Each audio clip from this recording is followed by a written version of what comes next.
जैसे ही राफा अर्शा के हाथ में डाइवरस के पीपरस देता है, वहीं पर ही आलिया को हार्ट अटैक आ जाता है।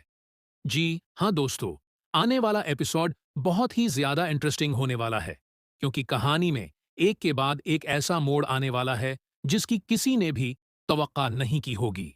जैसे ही राफा उर्शा को डाइवरस देता है, पूरे घर का माहौल बदल जाता है। हर तरफ खामोशी छा जाती है और उसी लम्हे आलिया की तबीयत अचानक खराब हो जाती है। वो अपने सीने पर हाथ रखती है, उसकी सांस तेज होने लगती है और देखते ही देखते वो जमीन पर गिर जाती है। घर के तमाम अफराद घबरा जाते हैं। हर तरफ शोर मच जाता है और कोई समझ नहीं पाता कि आखिर चंद लम्हों में ये सब कुछ कैसे हो गया। दूसरी तरफ एक और बड़ा मंजर सामने आने वाला है, जहां अरसलान जायशा से कहता है, जायशा, तुमने मेरी मोहब्बत मुझसे दूर कर दी है। तुम्हारी वजह से मेरी जिंदगी बर्बाद हो गई है। उसी लिए मैंने फैसला कर लिया है कि आज के बाद तुम उस घर में नहीं रहोगी। आज से हमारा तुमसे कोई भी वास्ता नहीं है।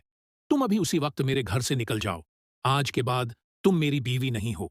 अरसलान की ये बात सुनकर सब हैरान रह जाते हैं, लेकिन जायशा खामोशी से उसकी बात सुनती रहती है। फिर वो अरसलान की तरफ देखकर कहती है, अरसलान, मैं तो यही चाहती थी कि तुम मुझे डाइवोर्स दो, ताकि मैं तुम्हारी जिंदगी से हमेशा के लिए आजाद हो जाऊं। मैं अब अपने घर वापस जा रही हूं, क्योंकि उस रिश्ते में मेरे लिए अब कुछ भी बाकी नहीं रहा। ये कहकर जायशा वहां से निकल जाती है और सईदा अपने घर पहुंचती है। लेकिन जैसे ही वो घर के अंदर दाखिल होती है, उसके सामने एक ऐसा मंजर आता है जिसे देखकर वो मुकम्मल तौर पर हैरान रह जाती है। वो देखती है कि आलिया बेहोश पड़ी हुई है। उसके बाजू से खून निकल रहा होता है और उसकी हालत बहुत ज्यादा खराब होती है।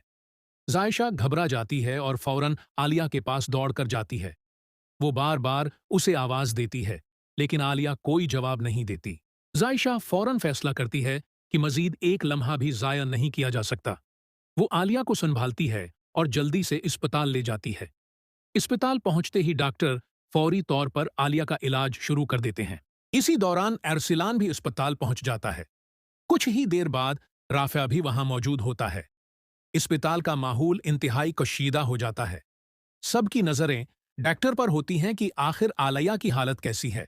यही वो लम्हा होता है जब जायशा अपने भाई राफे की तरफ देखती है और जज्बाती अंदाज में कहती है, राफिया भाई, ये जो भी हो रहा है उसकी वजह सिर्फ आप हैं। अगर आज ये फैसले ना होते, अगर आज ये हालात पैदा ना किए जाते, तो शायद आज हम सब उस तकलीफ से न गुजर रहे होते। राफिया खामोश रह जाता है। उसके पास जायशा की बात का कोई जवाब नहीं होता। अरसलान भी ये सब खामोशी से सुनता रहता है, जबकि अस्पताल के बाहर हर शख्स बेचैनी के साथ डॉक्टर की अगली खबर का इंतजार कर रहा होता है। अब देखना यह है कि क्या आलिया इस मुश्किल से बाहर आ सकेगी। क्या राफेर अपने फैसले पर पछताएगा? क्या अरसलान और जायशा की जिंदगी में कोई नया मोड़ आएगा, या उनके रास्ते हमेशा के लिए अलग हो जाएंगे? उन तमाम सवालों के जवाब आने वाले एपिसोड में सामने आएंगे। अस्पताल के बाहर हर लम्हा सबके लिए बेहद मुश्किल साबित हो रहा था। जायशा मुसलसल इमरजेंसी रूम के दरवाजे की तरफ देख रही थी, जबकि राफा खामोश खड़ा अपने किए पर पछता रहा था। इरसलान भी वहीं मौजूद था, लेकिन उसमें इतनी हिम्मत नहीं थी कि जायशा से नजरें मिला सके।